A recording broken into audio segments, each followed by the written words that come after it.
سعودی عرب کا صحرا اور اس پر گرتی ہوئی برف، یہ ایک ایسی تصویریں جو مطلب دماغ کو بالکل چکر دے دیتی ہے نا؟ بالکل.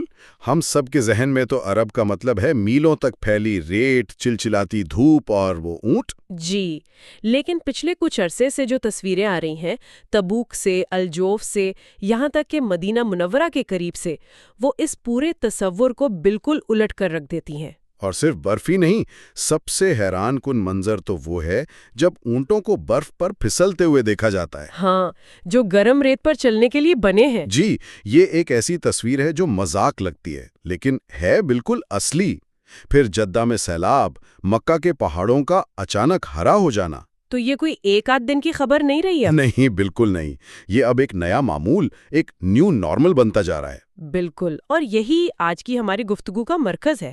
ایک طرف تو سائنسدان ہیں جو کہتے ہیں کہ بھئی یہ کلائمیٹ چینج ہے، ایک قدرتی عمل ہے. لیکن دوسری طرف ایک بہت بڑا طبقہ ہے جو اسے دیکھ رہا ہے ایک 1400 سال پرانی پیشگوئی کی تکمیل کے طور پر.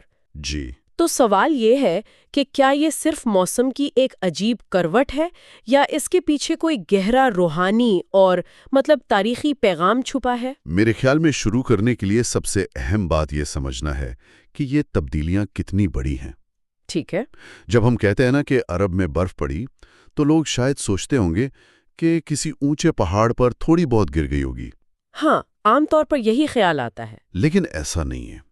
ہم ان علاقوں کی بات کر رہے ہیں جہاں گرمیوں میں درجہ حرارت 50 ڈگری سیلسیس تک پہنچ جاتا ہے. 50 ڈگری؟ جی. اور اب انہی علاقوں میں درجہ حرارت منفی میں ریکارڈ ہو رہا ہے. یہ ایک بہت بڑی تبدیلی ہے. اچھا، لیکن ایک منٹ، تبوک کے علاقے میں برف باری کی خبریں تو مطلب پہلے بھی آتی رہی ہیں ہر چند سال بعد. تو اب ایسا کیا خاص ہو رہا ہے کہ لوگ اسے ایک نشانی سمجھ رہے ہیں؟ بہت اچھا سوال ہے. فرق ہے تسلسل اور شدت کا. تسلسل اور شدت. جی.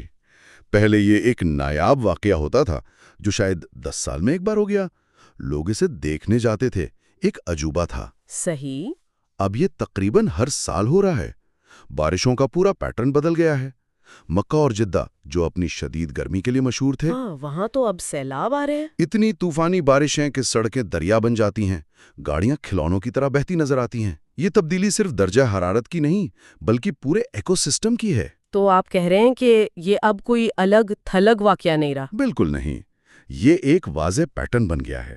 سائنس کی زبان میں اگر بات کریں تو دنیا بھر میں جیٹ سٹریم، مطلب ہوا کے جو تیز دھارے ہیں، جی، وہ اپنا راستہ بدل رہے ہیں. آپ اسے ایسے سمجھیں کہ قطب شمالی کا جو ٹھنڈا علاقہ ہے اس کا دروازہ اب پہلے سے زیادہ کھل گیا ہے. اچھا. جس کی وجہ سے ٹھنڈی ہوائیں بہت نیچے جنوب تک آ رہی ہیں، ان علاقوں تک جہاں پہلے ان کا تصور بھی نہیں تھا. تو گلوبل وارمنگ کی وجہ سے کچھ علاقے مزید گرم اور کچھ شدید سرد ہو رہے ہیں. بالکل. اور عرب کا خطہ اسی کی زد میں ہے. ٹھیک ہے، تو سائنس کی نظر سے یہ ایک بڑی ماحولیاتی گڑبڑ کا نتیجہ ہے، لیکن جو چیز اس کہانی کو وائرل کر رہی ہے جی. اور لاکھوں لوگوں کو مطلب سوچنے پر مجبور کر رہی ہے، وہ سائنس نہیں ہے، وہ ہے اس کا تعلق ایک بہت پرانی پیشگوئی سے. اور یہاں سے بات بہت دلچسپ ہو جاتی ہے. بالکل. جی. اور یہ پیشگوئی اسلام کی مستند ترین کتابوں میں سے ایک صحیح مسلم میں درج ہے. حدیث ہے کہ اللہ کے رسول صلی اللہ علیہ وآلہ وسلم نے فرمایا کہ قیامت اس وقت تک قائم نہیں ہوگی جب تک سرزمین عرب دوبارہ مرغزاروں اور نہروں والی نہ بن جائے، یعنی سرسبز و شاداب نہ ہو جائے. یہاں جو لفظ دوبارہ استعمال ہوا ہے، میرے خیال میں سارا راز اسی ایک لفظ میں چھپا ہے. بالکل. اس کا مطلب تو یہ ہوا کہ یہ علاقہ تاریخ میں پہلے بھی سرسبز تھا. کیا یہ صرف ایک مذہبی عقیدہ ہے یا اس کی کوئی سائنسی حقیقت بھی ہے؟ یہی تو سب سے حیران کن بات ہے.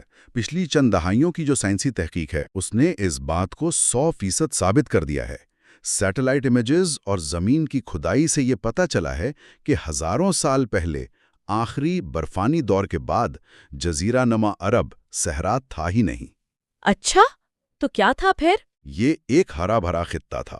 یہاں بڑی بڑی جھیلیں تھیں، دریا بہتے تھے، گھنے جنگلات تھے.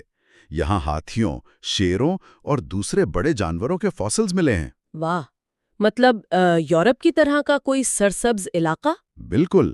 تو سائنس اور تاریخ دونوں اس بات کی گواہی دے رہے ہیں کہ یہ زمین پہلے ہری بھری تھی. تو پیش گوئی دراصل تاریخ کے ایک پہیے کے مکمل ہونے کی خبر دے رہی ہے۔ آپ نے بالکل صحیح پکڑا۔ سائنسدان کہتے ہیں کہ زمین کا موسمیاتی چکر بہت طویل ہوتا ہے۔ اب وہ چکر گھوم کر واپس اس مقام پر آ رہا ہے جہاں مانسون کی ہوائیں اپنا رخ بدل کر دوبارہ عرب کی طرف آ رہی ہیں۔ تو ایک طرف سائنس اسے موسمیاتی چکر کہہ رہی ہے اور دوسری طرف مذہب اسے ایک نشانی قرار دے رہا ہے۔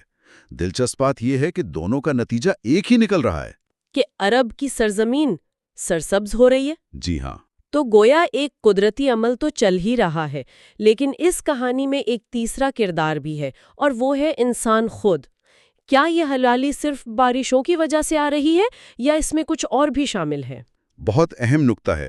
سعودی حکومت نے کچھ سال پہلے گرین سعودی انیشیٹو کے نام سے ایک بہت بڑا منصوبہ شروع کیا ہے۔ ہاں، میں نے بھی اس کے بارے میں پڑھا ہے۔ اس کا مقصد ہے اگلے چند سالوں میں ملک بھر میں 10 ارب درخت لگانا۔ 10 ارب؟ جی، 10 ارب۔ یہ دنیا کی تاریخ کے سب سے بڑے شجرکاری منصوبوں میں سے ایک ہے۔ وہ صحرا کو اپنے ہاتھوں سے سرسبز کرنے کی کوشش کر رہے ہیں۔ اور اس کے علاوہ وہ مستقبل کے شہر بھی تو بنا رہے ہیں، جیسے نیوم اور دا لائن۔ ان کے ڈیزائن میں تو میں نے دیکھا ہے مصنوعی دریا، جھیلیں اور بہت بڑے بڑے باغات شامل ہیں۔ بالکل۔ تو اب تصویر یہ بن رہی ہے کہ ایک طرف آسمان سے پانی آ رہا ہے بارش اور برف کی صورت میں، اور دوسری طرف انسان زمین پر اربوں درخت لگا رہا ہے اور مصنوعی نہریں بنا رہا ہے۔ تو قدرت اور انسان دونوں مل کر ایک ہی مقصد کو پورا کر رہے ہیں۔ بالکل، گویا انسان چاہے اپنی ترقی اور ٹیکنالوجی کے لیے یہ سب کر رہا ہو، لیکن انجانے میں وہ بھی اسی پیشگوئی کو پورا کرنے کا ایک حصہ بن رہا ہے۔ یہ تو ایک عجیب اتفاق ہے۔ تو سوال یہ پیدا ہوتا ہے کہ اس سب کا مطلب کیا ہے؟ لوگوں کا رد عمل کیسا ہے اس پر؟ ویڈیوز میں تو مقامی بدو اور شہری برف باری پر جشن منا رہے ہیں۔ جی، عام آدمی کے لیے تو یہ خوشی کی بات ہے۔ صحرا میں رہنے والوں کے لیے پانی سے بڑی کوئی نعمت نہیں، ظاہر ہے۔ لیکن جو لوگ دین کا علم رکھتے ہیں یا تاریخ کو سمجھتے ہیں، ان کے چہروں پر خوشی کے ساتھ ایک گہری سنجیدگی بھی نظر آتی ہے۔ سنجیدگی؟ جی، ان کے لیے یہ صرف ایک موسمیاتی تبدیلی نہیں ہے، بلکہ ایک الارم ہے، ایک گھنٹی ہے جو بج رہی ہے۔ الارم کس بات کا؟ اس بات کا کہ جس نشانی کا صدیوں سے انتظار تھا وہ اب ہماری آنکھوں کے سامنے پوری ہو رہی ہے، اور یہ نشانی قیامت کی نشانیوں میں سے ایک ہے۔ اچھا۔ تو ان کے نزدیک یہ خوشی منانے کا نہیں، بلکہ اپنی اصلاح کرنے اور تیاری کرنے کا وقت ہے۔ مطلب یہ ایک یاد دہانی ہے کہ جب فطرت اپنے اٹل قانون بدل سکتی ہے، جب صحرا میں برف پڑ سکتی ہے، تو وہ بڑی تبدیلی جس کا وعدہ ہے وہ بھی کسی بھی لمحے آ سکتی ہے۔ جی، اور اسی سے وہ اچانک پن کا تصور جڑا ہے۔ ہاں، حدیث میں بھی آتا ہے کہ قیامت اتنی اچانک آئے گی کہ 2 لوگ کپڑا خرید رہے ہوں گے اور سودا پورا ہونے سے پہلے آ جائے گی۔ بالکل، کوئی شخص اپنے جانور کا دودھ دو کر لائے گا اور اسے پینے کی مہلت نہیں ملے گی۔ یہ واقعات اسی آنے والے لمحے کی تیاری کے لیے ایک اشارہ ہیں۔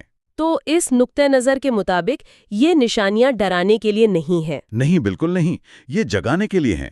یہ ایک پیغام ہے کہ انسان جن چھوٹی چھوٹی دنیاوی چیزوں میں، نفرتوں میں، جھگڑوں میں پڑا ہوا ہے، ان سے نکل کر بڑی حقیقت کی طرف دیکھے۔ خود احتسابی کا ایک موقع۔ جی، قدرت کہہ رہی ہے کہ دیکھو، میں اپنے وعدے پورے کر رہی ہوں، اب تم اپنے اعمال کا جائزہ لو۔ لیکن ایک دلیل یہ بھی تو دی جا سکتی ہے کہ لوگ ہمیشہ سے ہی قدرتی واقعات کو مذہبی پیشگوئیوں سے جوڑتے آئیں۔ جب بھی کوئی بڑا زلزلہ آتا ہے، سیلاب یا وبا آتی ہے، تو لوگ اسے قیامت کی نشانی کہنے لگتے ہیں۔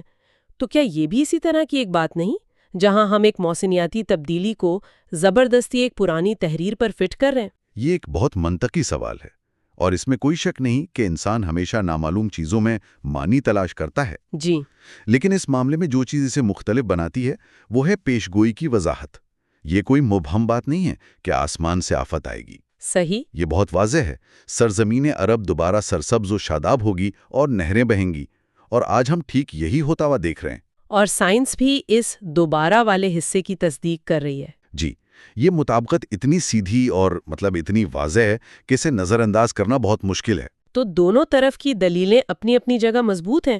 سائنس کہتی ہے یہ قدرتی چکر ہے جو انسان کی وجہ سے تیز ہو گیا ہے، اور مذہب کہتا ہے کہ یہ ایک الہی منصوبہ ہے جس کا وقت اب آ گیا ہے۔ اور شاید سچ ان دونوں کے درمیان میں کہیں ہو۔ ہو سکتا ہے کہ الہی منصوبہ قدرتی قوانین کے ذریعے ہی پورا ہو رہا ہو۔ اہم بات نتیجہ ہے، اور نتیجہ یہ ہے کہ ایک ایسی حقیقت جو پچھلے کئی ہزار سال سے اٹل تھی، وہ اب بدل رہی ہے۔ تو آج کی اس پوری گفتگو کا خلاصہ یہ ہے کہ عرب کے بدلتے موسم کو ہم دو الگ الگ اینکوں سے دیکھ سکتے ہیں۔ جی، ایک اینک سائنس کی ہے جو اسے کلائمیٹ چینج اور قدرتی چکروں سے جوڑتی ہے، دوسری اینک ایمان اور تاریخ کی ہے جو اسے ایک قدیم پیش گوئی کی تکمیل کے طور پر دیکھتی ہے۔ اور سب سے دلچسپ بات یہ ہے کہ دونوں اینکوں سے منظر ایک ہی نظر آ رہا ہے۔ بالکل۔ اور یہ ہمیں سوچنے کے لیے ایک بہت گہرا نقطہ دے جاتا ہے۔ وہ کیا؟ جب ایک زمین، ایک خطہ جسے ہم نے ہمیشہ سے اپنی کتابوں اور ذہنوں میں بنجر، خشک اور ناقابل تبدیل سمجھا تھا، وہ ہماری زندگی میں، ہماری آنکھوں کے سامنے بدلنے لگے، تو یہ ایک بنیادی سوال اٹھاتا ہے کہ ہماری اپنی زندگیوں میں ایسی اور کون سی حقیقتیں ہیں جنہیں ہم پتھر پر لکیر سمجھتے ہیں؟ بالکل۔ کیا وہ بھی کسی بڑے انجان چکر کا محض ایک عارضی مرحلہ تو